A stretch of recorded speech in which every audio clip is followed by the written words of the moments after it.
Poor girl married a paralyzed, disguised billionaire CEO, not knowing it was only a test. Everyone in Sunville knew Lila as the girl with tired hands and a bright smile. She had nothing, no wealth, no comfort, no break from struggle. Then one day, a quiet man in a wheelchair rolled into her life, asking for tomatoes and offering nothing but a sad smile. She thought he was just another poor soul in need. But what if he wasn't? What if everything she believed about him was a lie? In a small, dusty village called Sunville, there lived a girl named Lila.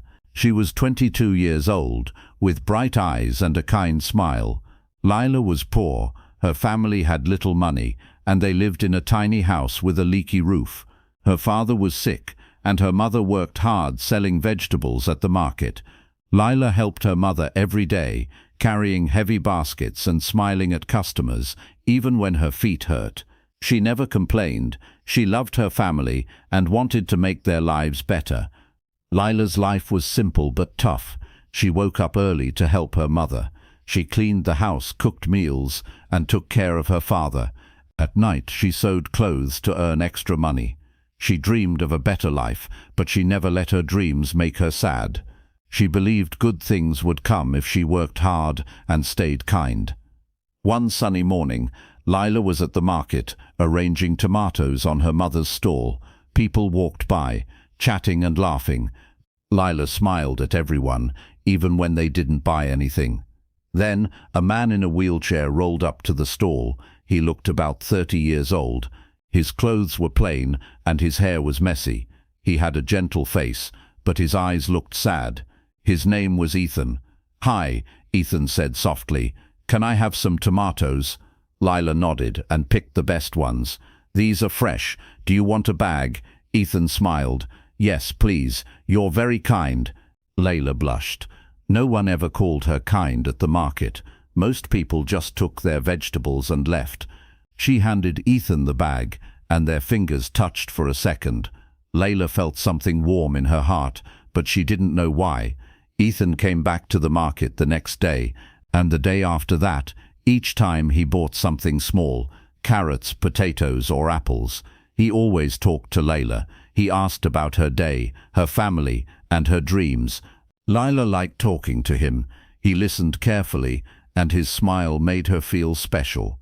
She didn't know much about him, though. Ethan only said he lived alone and didn't have a job because of his legs. He couldn't walk, and he used a wheelchair to get around.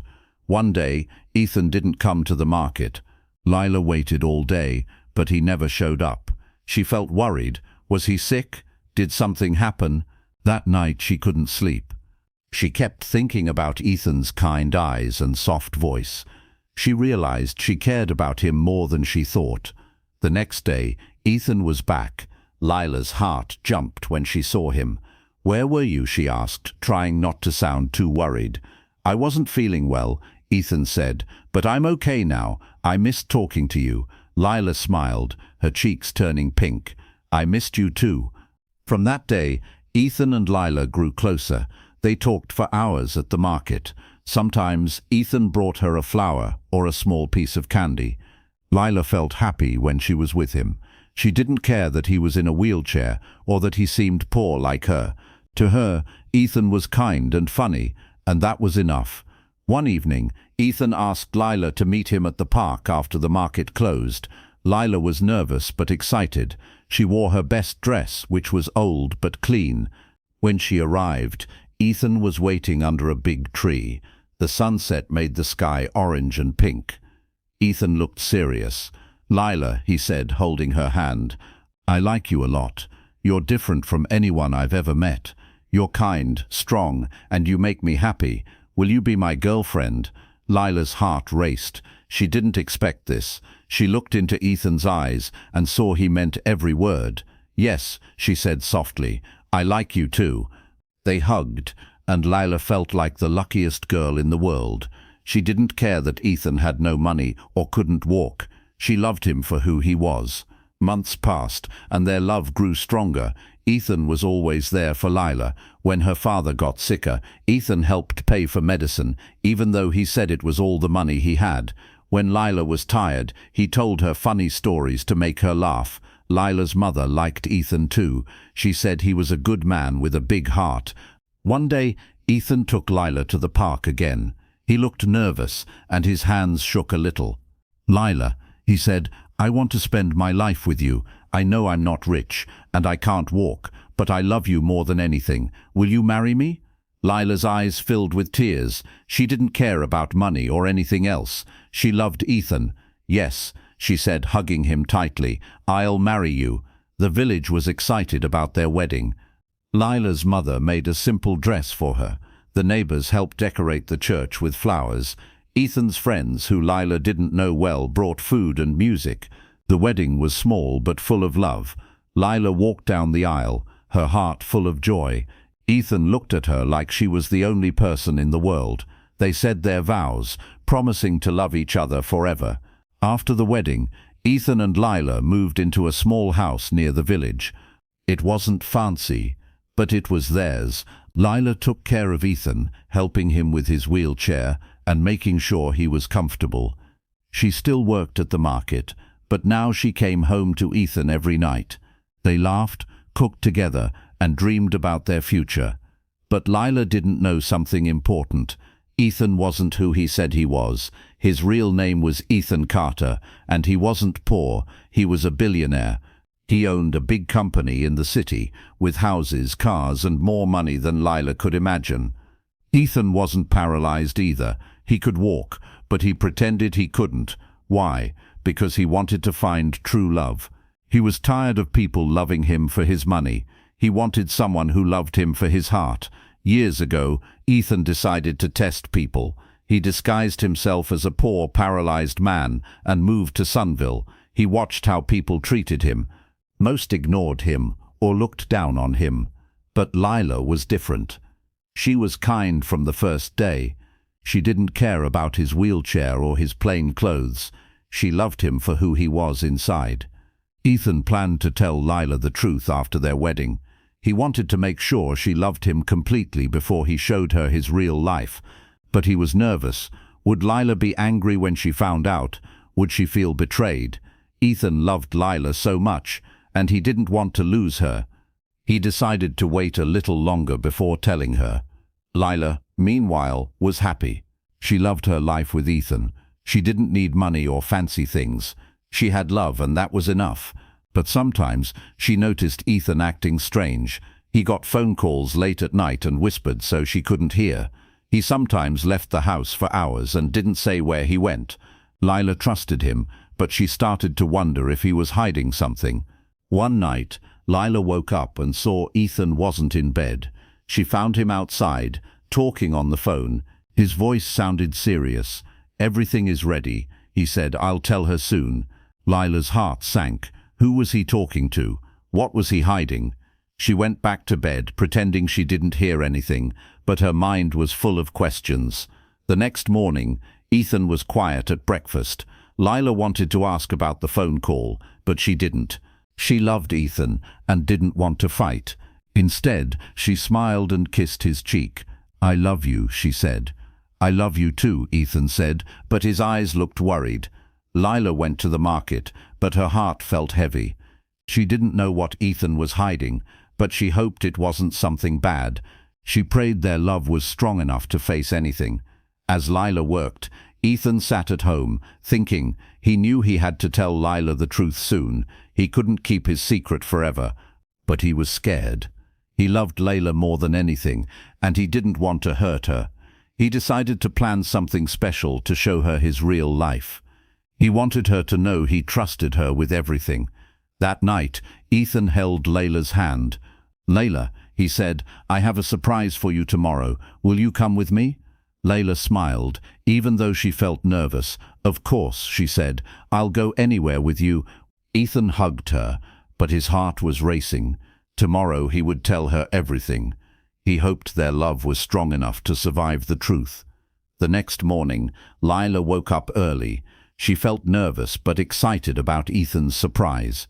She put on her favorite dress, the one she wore when Ethan proposed. It was simple, but it made her feel pretty. Ethan was already awake, sitting in his wheelchair by the window. He smiled when he saw her, but his eyes looked worried. "Good morning," Lila said, kissing his forehead. "What's the surprise?" Ethan took her hand. "You'll see. It's a special day. Just trust me, okay?" Lila nodded. She trusted Ethan, but the phone call she overheard last night still bothered her. She pushed the thought away and helped Ethan get ready. They left their small house and got into a car that was waiting outside. Lila was surprised. Ethan never mentioned having a car. A man in a black suit was driving. He didn't say much, just nodded at Ethan and opened the door for them. "Where are we going?" Lila asked as the car started moving. "It's a surprise," Ethan said, squeezing her hand. "You'll like it, I promise."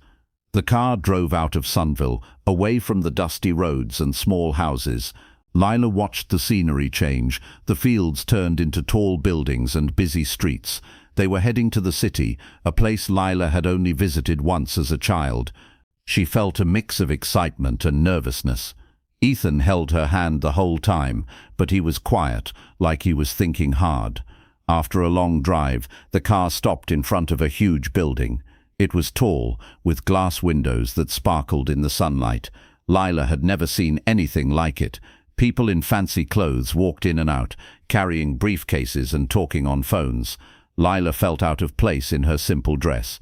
"Ethan, what is this place?" she asked, her voice shaky. Ethan smiled. "Come with me, I'll show you." The driver helped Ethan into his wheelchair, and they entered the building. The inside was even more impressive. The floor was shiny marble, and there was a big chandelier hanging from the ceiling. People stared at Lila and Ethan as they walked through the lobby. Lila felt shy, but Ethan seemed calm. He led her to an elevator, and they went up to the top floor. When the elevator doors opened, Lila gasped. They were in a huge office. The walls were covered with bookshelves, and there was a big desk in the middle. A window showed the whole city below, like a picture from a movie. Lila felt like she was dreaming. "Ethan, what's going on?" she asked, her heart racing. Ethan took a deep breath. "Lila, I need to tell you something. Please listen, and don't be mad." Lila's stomach twisted. She knew something big was coming. She nodded and sat on a chair near the desk. Ethan wheeled himself closer to her.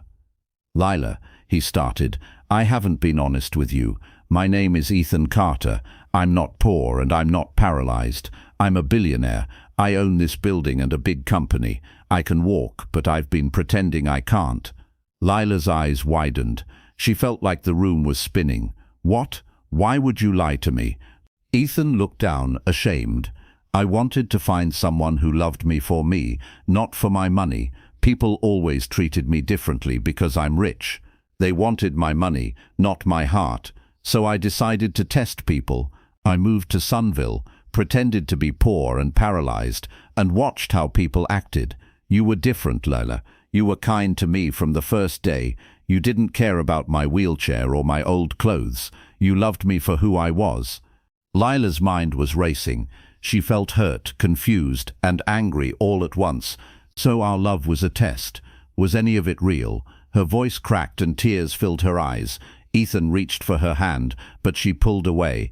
"It was real," he said quickly. "I love you, Lila. I didn't plan to fall in love, but I did. Everything I felt for you was true. The only lie was my money and my legs." Lila stood up and walked to the window. She stared at the city below, trying to understand. She loved Ethan so much, but he had lied to her. Their whole life together felt like a trick. "Why didn't you tell me sooner?" she asked, her voice soft. "I was scared," Ethan said. "I didn't want to lose you. I wanted to be sure you loved me before I told you the truth. I'm so sorry, Lila." Lila turned to face him. Her heart hurt, but she saw the sadness in his eyes. He looked like he was scared of losing her too. She didn't know what to say. Part of her wanted to run away, but another part wanted to stay and understand. "Stand up," Lila said suddenly. Ethan looked surprised. "What? If you're not paralyzed, stand up," she said, her voice firm. Ethan hesitated, then slowly stood up from his wheelchair. Lila watched, her heart pounding. He walked toward her, his steps steady. He stopped in front of her, his eyes full of tears. "I'm so sorry," he whispered. Lila felt a tear roll down her cheek. She didn't know if she could trust him anymore. "I need time," she said. "This is too much." Ethan nodded. "I understand. I'll give you all the time you need, but please know I love you. I want to make this right." Lila didn't answer. She walked back to the elevator, her mind a mess. Ethan followed her but kept his distance. The ride down was quiet. When they reached the lobby, the driver was waiting. "Take me home," Lila said to the driver. She didn't look at Ethan. The drive back to Sunville felt long. Lila stared out the window, her heart heavy. She thought about everything, her love for Ethan, his lies, and the life they built together. She didn't know what to feel. When she got home, she went straight to her room and cried. She loved Ethan, but his secret hurt her deeply. That night, Lila's mother noticed something was wrong. "What happened, Lila?" she asked, sitting on her bed. Lila told her everything. Her mother listened quietly, holding her hand. When Lila finished, her mother hugged her. "Love is hard," she said. "Ethan made a mistake, but he loves you. You need to decide if you can forgive him." Lila didn't know if she could. She spent the next few days working at the market, trying to focus on her tasks. But her mind kept going back to Ethan. She missed him, his smile, his laugh, his kindness. But she was still angry. How could he lie to her for so long? Ethan didn't come to the market, but he sent her letters. In each one, he said he was sorry and that he loved her. He didn't ask her to come back. He just wanted her to know he was waiting. Lila read the letters but didn't write back. She needed time to think. One day, a woman came to the market. She was dressed in fancy clothes and carried a shiny purse. She walked straight to Lila's stall. "Are you Lila?" she asked. "Yes," Lila said, confused. "I'm Sarah, Ethan's sister," the woman said. "Can we talk?" Lila nodded, and they sat on a bench nearby. Sarah looked kind but serious. "Ethan told me everything," she said. "He's a mess without you. He knows he hurt you, and he hates himself for it." Sarah told Lila about Ethan's life. He grew up rich but lonely. People used him for his money, and he never knew who to trust. When his parents died, he took over their company, but he felt empty. That's why he went to Sunville, to find something real. "He found you," Sarah said. "You're the best thing that ever happened to him." Lila listened, her heart softening a little. She still loved Ethan, but the pain was still there. "Thank you for telling me," she said. Sarah smiled. "Take all the time you need. Ethan will wait." That night, Lila lay in bed, thinking about Ethan. She remembered their wedding, their laughs, and the way he made her feel safe. She missed him so much it hurt, but she was scared. What if there were more secrets? Could she trust him again? The next morning, Lila made a decision. She wasn't ready to forgive Ethan yet, but she wanted to talk to him. She wrote him a letter, asking him to meet her at the park where he proposed. She didn't know what would happen, but she wanted to try. When Lila arrived at the park, Ethan was there, standing under the same tree. He wasn't in his wheelchair. He looked nervous but hopeful. Lila walked up to him, her heart beating fast.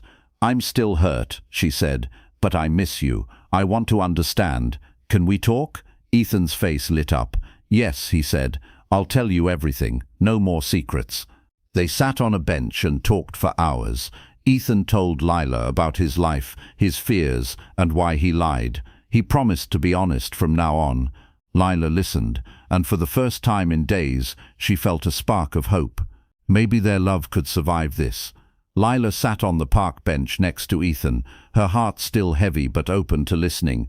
The sun was setting, casting a warm glow over the trees.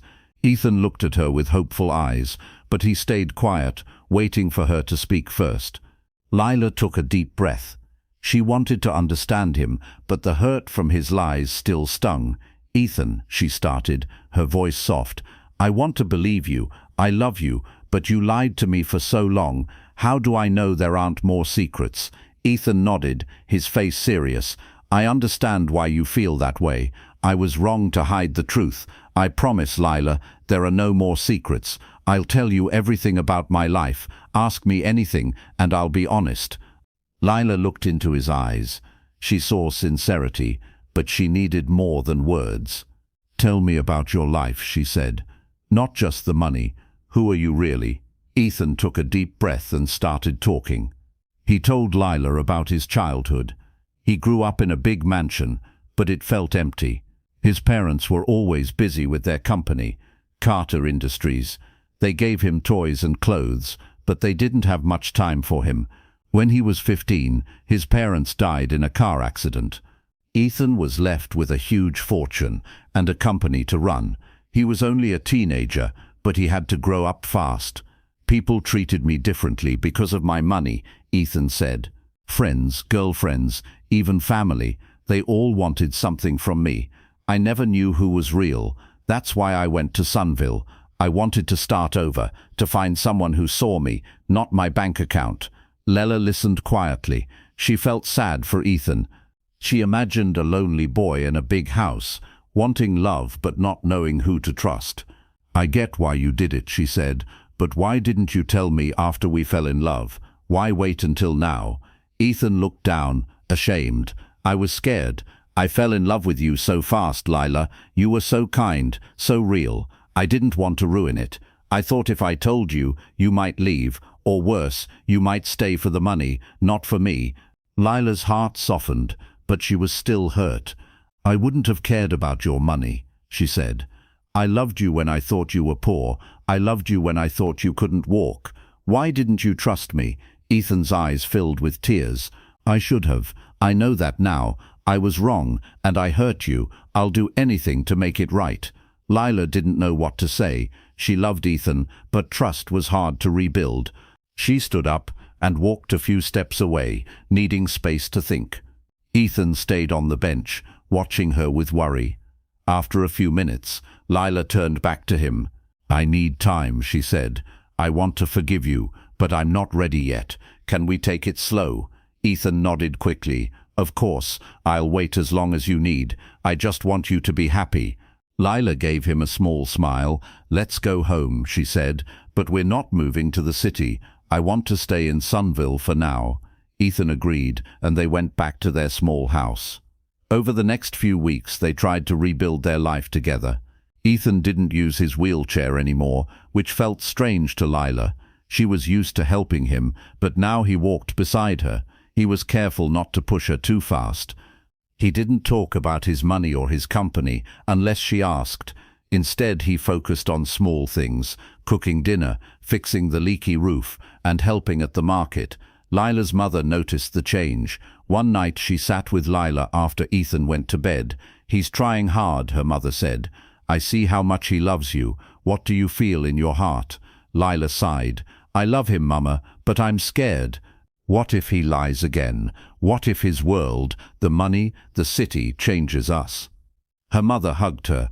"Love is a risk, but you're strong, Lila. Follow your heart and it will guide you." Lila thought about her mother's words. She watched Ethan closely over the days. He was kind and patient, just like before. He helped her father with his medicine and made her laugh with silly stories. Slowly, Lila's anger faded. She started to see the man she fell in love with, not the billionaire who lied. One day, Ethan asked Lila to come with him to the city again. "It's not for work," he said. "I want to show you something special." Lila hesitated but agreed. She was curious. They drove to the city, and this time Ethan took her to a big park. It was different from the one in Sunville. This park had fountains, colorful flowers, and children running around. Ethan led her to a quiet spot with a bench under a tree. He sat down and patted the seat next to him. "This is where I used to come when I felt lonely," Ethan said. "After my parents died, I'd sit here and think about what I wanted in life. I dreamed of finding someone like you, Lila, someone who made me feel whole." Lila's heart warmed. She could see the real Ethan now, not the disguise. "Why did you bring me here?" she asked. "I want you to know all of me," Ethan said. "Not just the man in Sunville, but the man I was before. I want us to build a life together, with no secrets." Lila looked at him, her eyes soft. "I want that too," she said. Ethan took her hand. "I trust you completely. I'll never lie to you again, I promise." Lila believed him. For the first time in weeks, she felt like they could move forward. She leaned her head on his shoulder, and they sat quietly, watching the sunset.